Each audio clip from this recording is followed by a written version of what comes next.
Hey everybody, I want you to head down to teespring.com and check out Bondy's Boutique and get some of Bondy's merch. Hey everybody, it's your girl Bondy Blue and I am back for another clause review. Without further ado, let's just go ahead and get into my notes. So, the episode starts off with an after the morning after. Okay, y'all know I love that. Desna and Roller are recovering from, their adventure and life-threatening situation with Mac and Melba, in the swamps and everything. And she's tending to his bites and his cuts and just talking about how after that whole fiasco with the casino, Desna really wants to sit back and chill the fuck out. And Roller wants to do the same. He wants to move in and he like, we should add some leather Versace curtains. And I'm like, leather Versace curtains? I need to look this shit up and see what that look like. But she's like, slow your roll, boo. You just tried to kill me a year ago. You are not moving into my place just yet. Okay, I don't trust you men, all right? And it goes all the way back to my paw. I don't trust nobody, all right? I don't trust none of you men. And Roller is like, all right, but you eventually gonna need somebody to help you pay these bills. And I'm like, wait a minute, doesn't she still own all of these properties that Dr. Gregory had? So make me understand why now all of a sudden, just because the casino isn't involved, she needs another check. Like, y'all make me understand. I thought she still had all them properties that he had. That's why I'm a little confused. And then there's like an 80s music video reiterating the situation about how she not ready for him to move in, but he ready and all. Like, she had that hard asymmetrical bump that Salt and Pepper used to have. That shit was hilarious. So Desna gets back to the nail shop and it's, back to business. Now we want to focus back on the nail shop. And Desna tells the girls that Roller wants to move in, but she's not ready because of her daddy issues and everybody is encouraging her to heal that and deal with that. She says she's kept tabs on her dad. She knows where he is. He went from being a drug addict, a crackhead, to a very successful architect. And they tell her she should try to resolve that and reach out. But she's like, I don't need to do all that. No, thank you. Virginia tries to get Dean to come home from the casino. Okay, he in there doing push-ups and shit, trying to clear his mind for his next game of mahjong. And Virginia is like, dude, you have been here every night this week. Come home. Come back to the motel. I done filled up the little refrigerator with kombucha. You know how much you love that. Please come home. You know what he tells Virginia? That she's being incredibly needy. I said, really? She's being incredibly needy right now, Dean? This is all you've been doing. I couldn't believe he brushed her off like that. And then he goes back to the table. So Bryce is failing at counseling. I don't know why Bryce hasn't figured out yet that this ain't his talent, okay? He's trying to push that book out on people, that little pamphlet he got, and Uncle Daddy comes in with Brenda, who has cleaned herself up but still needs help, and Uncle Daddy tells Bryce that he can either help Brenda or get out. Well, guess what? Bryce said he ain't about to get in trouble with Jen, so he gonna leave. Brenda said she knows somebody who could help. I said, who? I wasn't even thinking about it. And then boom, bow, pow, they got Virginia in there. I said, oh, that was perfect. That was perfect. Desna tells Roller about what the girl said about her meeting with her father and dealing with her abandonment issues. And Roller is like, hey, that's some white people shit. I think that's what he said. But ultimately, he was like, if I had a chance to talk to my dad again, I would. So I think you should deal with it. I think you should handle it. Especially if it's going to get Desna closer to, being where he wants to be in their relationship, which is living together.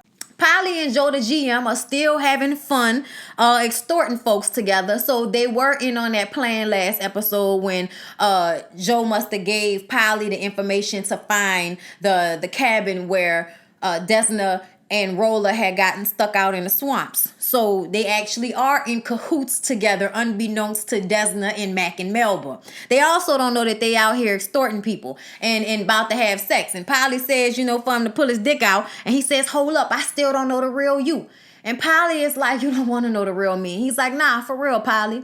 So Polly pulls off her little scarf and sunglasses and says, when I'm with you, it makes me feel like I'm not so broken.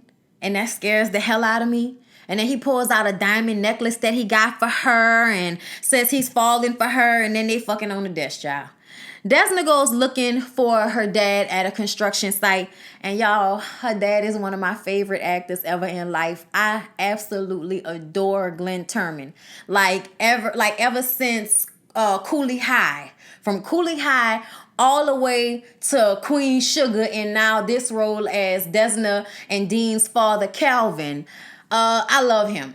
Okay, but it didn't start off that way on this episode. Okay, it didn't start off with love. When she approached him and said who she was, because he didn't recognize her at first, and when she said who she was, he said, I can't do this with you right now. I'm at work. Can we talk about this another time? And she was like, what you mean? I've been waiting my whole life to have this conversation with you. And he was like, I can't talk about this shit right now. And he just kind of walks off and dismisses her in a way that left her feeling hurt. So she goes and calls Dean, but he's not answering the phone. Dean is winning another game of Mahjong, and Max seems to really, really like Dean. Like, not just to get back at Desna like the plan originally was, but actually seeing a sweet kid in Dean. And he also sees that he's very talented at Mahjong. So he brings him this very nice ivory Mahjong set. I think he said that his dad gave it to him before he disowned his ass for not wanting to be a doctor. So Melba pulls him away and tells him to cut this out. Like, please, you are bringing attention from Desna that we just got rid of. And how do you know how the professor's gonna feel about you taking up another protege? And Mac is just like, look, bruh, let me do what I'm doing over here. He not really paying no mind to Melba, but Melba keeps telling him that he need to let this go and that he needs to worry about more important things like the school he's trying to build. So I guess they really are trying to build this school. So the girls are all in the shop. And they got a client that's getting a pedicure. And she, hood Rachel Dolezal. Y'all know Rachel Dolezal is like the auntie. This is the hood girl on the phone, dark tan. Yeah, girl, I'm about to go to Essence and da-da-da-da. And these niggas and da-da-da. At first, everybody was just rolling their eyes. But as soon as she started talking about my nigga and this and that, Jen grabs her by the head. Bitch, you got to go. Throws her out the door. White people. I mean, Lord, if it ain't one thing, it's another. But you know what? Today was all right because I had my baby hairs laid. And then the little black client who was, high-fiving her for kicking the girl out looks at her like, girl. And she was like, I'm a part of the problem, aren't I? And she was like, a little bit, but you invited to the cookout. I'm like, Jen is invited, but I am tired of us inviting people to the cookout. I almost feel like you can only come to one, and then after that, we have to revisit your case. But not all of y'all have permanent cookout rights. I don't agree with that no more. I'm tired of what that feel like, which is that we always being open and inviting, but it is not returned to us. Okay? Like, I don't appreciate that at all. But we gonna let that go because everybody loved Jen, okay? And Jen was the one that was like, I done had it up to here with this little wiggle. Get out of here. So Polly is in the parking lot on her way inside the nail shop when she gets stopped by Yolanda, the girl who was, the finance girl for Mac and Melba. She didn't figure it out what she and Joe the GM are doing, extorting people. And she apparently used to be Joe's cocoa butter baby girl. And Polly said, ain't you a bit old to be a baby girl? And she string her up and push it down on the floor and basically tells her, if y'all don't cut me in 24 hours, I'm going to let Mac, Melba, and Desna know what's really hood out here. Especially since you took my man. I said, girl, you was fucking with Joe the GM, Yolanda? Why would you do that? Like, he a killer. But this is what made me feel like when we found Yolanda being tortured, she probably got herself in that situation. Because now you done came at Polly the same way that you supposedly, didn't come at Mac and Melba. But yeah, you was. You out here really trying to like come at people sideways as if you have somebody to protect you, Yolanda. Like, Mac and Melba was about to kill you the first time you did that shit. Why you thought doing that shit to Joe was going to be okay? Like, Yolanda isn't as smart as she thinks she is. So Desna goes to the casino to get Dean, but Mac intercepts her and has her kicked out. So when she gets back to the shop, Calvin is there to apologize for how he handled the situation, wondering if they can have a conversation. And at first, she wasn't really here for it. And she goes off on him about how hard life was for them. Foster home after shitty foster home. And, why weren't you there for us? And how can you come here now? And, after you treated me that way. And he says, truth be told, he had been dreading that moment. And she's like, oh, like he was dreading meeting me. And it's like, not that he was dreading meeting her, but dreading having to deal with the abandonment. and having to deal with the disappointment. And then on top of that, knowing that you've gone on and fixed your life but couldn't come back for the kids that you left with a mother who obviously wasn't going to take care of them, appropriately, and ended up in jail and all of this. So Desna was upset. But when they actually, sat down to talk, and the daddy was like, can you just meet me halfway? I don't know how to handle this, but I'm here and I want to get to know you and Dean. So they talk.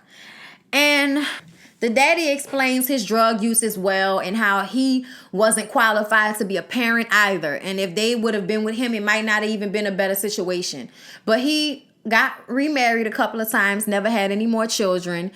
And he really just wants to form a relationship with Desna and Dean. And she says, I don't have a relationship with Dean right now. So you can shoot your shot. He's at the casino.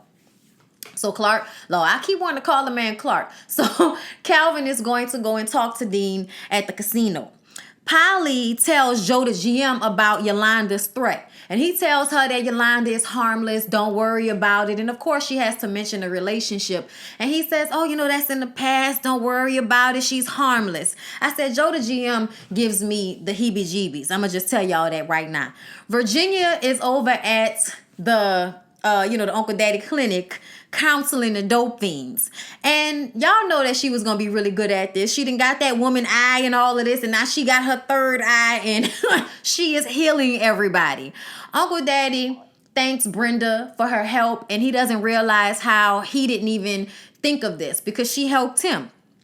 And Bryce passes the clinic and sees her in there helping and gets pissed off. So he goes to the salon to complain to Quiet Ann and Jen and them about Virginia taking his job. And Quiet Ann is like, look, bruh, stop bitching about it and go fix the situation. At the same time, y'all, Quiet Ann took a pregnancy test and found out she was pregnant. I say, no, Quiet Ann, you fucked that dude without a condom? Really, Quiet Ann? Oh, Lord. Like, what's wrong with him, Jesus? Polly runs out the shop when she gets a text message talking about she got to go have another colonic. I said, when Quiet Ann said another one, I said, no, Lord Jesus. You can only have them so often. So, y'all, Calvin sits down at the mahjong table that Dean is playing at, and they just have casual conversation about the things that Dean likes, museums and art and things of this nature. And they're having such a good conversation that Dean didn't realize he wasn't playing the game that well. So when he lost, he freaked out on Calvin and then freaked out on the lady next to him who was trying to get him to calm down. He's like, I appreciate the conversation, but you got to go because I can't concentrate. So Calvin walks off and leaves. Then we see Calvin come back with Desna, and Desna done changed clothes and trying to be incognito and trying to get Dean the hell up out of the casino before somebody comes and throws her out again. Desna explains to Dean that Calvin is their father. And he's like, what do you mean? You said our father was a crackhead and he was probably dead somewhere. And she's like, I know I said that, but he's right here. This is him. You don't want to go and have a conversation? Dean doesn't want to leave. He's worrying about mahjong. And Calvin is like, look, I can get us into the Sarasota Art Museum. Nobody else will be there. He was like, how will you do that? The museum is closed down. And he says, well, we did the restoration, so I can get us in. So Dean says, all right, I'll leave with y'all. But, hey, everybody, I'll be back. Telling everybody at the mahjong tables that don't worry, Dean will return. So they go to Noma. They actually went to the New Orleans Museum of Art. That's where they were. And they had just redone that museum as well. It's very beautiful in there. I need to go. I haven't been in a minute. But they go and they walk. And Dean and Calvin have a lot in common. The things we attribute to Dean's autism, or whatever, I'm not sure if, they're calling it autism. I believe it is because of how smart he is. But he and the dad have a lot of things in common, like counting the columns and knowing all of these fantastic artists, just have so much in common. And they're having a conversation and he's looking around, and then Desna and him start to talk, and he's like, oh, it's just like old times. And Desna was like, child, what fucking old times? You wasn't never there. He was like, well, you know what I mean. This is nice. And just as they're enjoying themselves and he's saying how proud he is of the both of them for making it through regardless of his abandonment, Dean is ready to go back to the mahjong tables. And Calvin gives him the advice, you don't want to get addicted to anything.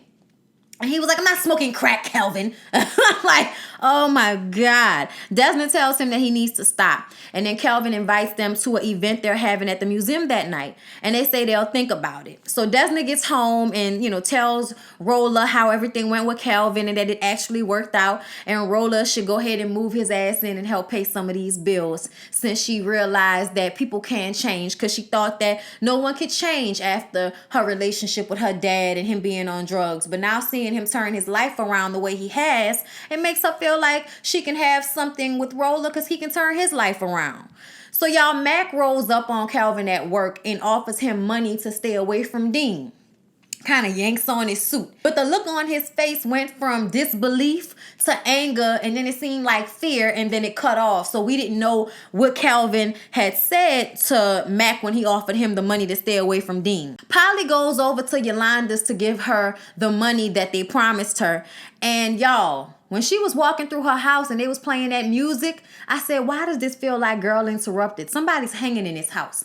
And soon as Polly turns the corner, Yolanda is hanging from the damn doorway. I said, oh Lord. Polly goes back to the casino to confront Joe the GM and ask him if he had anything to do with it. And he says, no, she really was suffering with depression. And Polly says, yeah. And what about Penelope? Did she suffer from depression as well? And he says, yeah, she did too. So this lets Polly know that he's actually killing these women. And Polly says, so what about me? You'll just hurt me whenever you get upset about something? And he's like, Polly, I wouldn't hurt you. Polly backs away. Don't touch me. And then she leaves. I'm like, Polly, please run. I thought he might try to kill Polly in that moment. So Virginia is doing a meditation group, y'all, and just like really trying to get everybody to get their chakras aligned, when here come Bryce and Jen wanting to get... Here comes Bryce and Jen. And Bryce brings Jen in so that he can try to fix the relationship between Brenda and Jen in front of all of the dope fiends and steal everybody from Virginia. That's not gonna work, Bryce. You ain't got it, baby. I'm sorry, but you just don't have it. And Brenda says that, please don't look at me as just a hoe, Jen. I said, I cannot. And Jen said, it's very hard to not see you as a hoe when that's what you act like. And Jen is about to walk away. But as soon as she turns around, Virginia hugs her and says that she can't let it go because it reminds her. This hurt with her mom reminds her of the very first hurt that she ever had. And then Jen tells the story about when she was a kid and she liked the boy and she made something for him. And then him and his friends called her fat, spit on her, said she smelled like a wet dog, and then made her watch as they ruined whatever it was that she had made for him. So she was crying about that. And then her mom was like, I remember that. And Jen was like, yeah, and I remember that you beat his ass the next day. And the mom was like, he deserved it. And Virginia says, okay, feel it, stay in the moment. And then she walks away, and Jen and Brenda embrace, and she, cries on her mama's shoulder and shit. And I'm just like, no, she didn't tell her she smelled like a wet dog. Did that mean that she was trying to get with a little black boy? Because I don't know any white dudes who would have told her she smelled like a wet dog, because that would have been like a pot calling the kettle. So Mac rolls up on Melba in her office, seemingly masturbating. I didn't know what was going on. And he has a temper tantrum about the fact that he wants to have Dean to himself. And that Kelvin did not take the money that he offered. So Melba says, you know what? You are my sunshine. You are the light of my life. So if you want Dean to yourself, I got you. So Kelvin goes to a diner and has some coffee. And Melba comes in, passes him, drops her purse. And as the true gentleman that he is, he bends down to help her. And she slips some drugs into his coffee. So when everybody shows up to the event that night, all proud and dressed nice, waiting for him to speak, he gets up on stage and he is obviously high and not walking over to the podium, and he's confused. And then, he starts taking his jacket off, and then he says, I feel sick, and then he throws up everywhere. And Dean is like, I told you he was still on drugs. I told you. And he gets up, and him and Virginia walk out, and Desna is left feeling like she trusted him and he relapsed. And people really can't change. I felt so bad for the daddy in that moment because that was fucked up. Virginia says, let's go back to the motel. They're in the car. And he's like, no, I want to go back to the hotel. Either let me out or let me catch my own car back to the casino. And she's like, are you serious, Dean? We can go back home and, do it. She was like, come on, Dean. Let's go back to the motel. Dean don't want to go back to the motel. Dean wants to go back to the casino to play mahjong. And Virginia is just head out the car door window crying. And some bitch behind it, shut up and move. And bitch, you shut up. Some ass bitch. Oh, Virginia, little heart is broken. Yeah, EJ gonna steal on that pussy. Okay, look. Calvin shows up to the shop and explains that he didn't do any drugs. And at first, Desna wasn't believing him. But when he explains that Mac offered him the money and, describes him, and she was like, Mac. Desna's like, so what does Mac have to do with you being high last night? And then he was like, I don't know. I went to a diner to get some coffee, and there was a weird lady there who seemed to have emphysema or some shit. But what we really found out is that whatever is in that thing is some drugs that Melba is sniffing. Okay? Because Mac mentioned it when they were talking. And so that's when, they figure out that it was Melba that dosed him.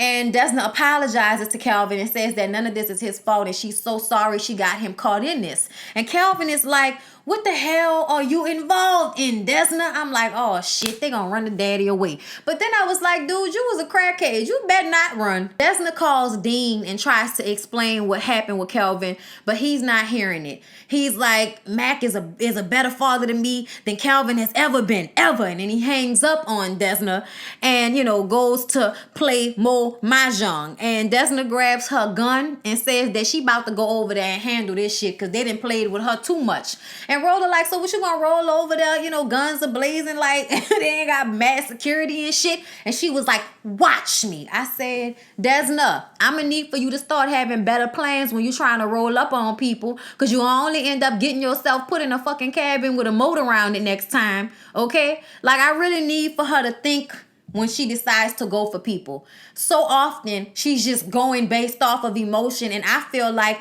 not thinking this shit out the long way, and that's what she needs to do. Like, please, Desna, don't go in there and get you or Roller or Dean hurt. Be smart about your approach with these crazy ass people now, okay? I would definitely be calling on Polly to get in there through Joe the GM. But Desna doesn't know that Polly is still in contact with Joe the GM. So I'm sure that's going to work itself out now that Polly finds out that his ass is crazy and a murderer. But anyway, y'all, that was Claws. Please don't forget to like, comment, and subscribe to my channel if you have not already. Tonight's episode was actually directed by Niecy Nash. I enjoyed it. Y'all know how much I love her. So don't forget to like, comment, subscribe, share. Follow my ASMR channel. I'll see y'all in the next one.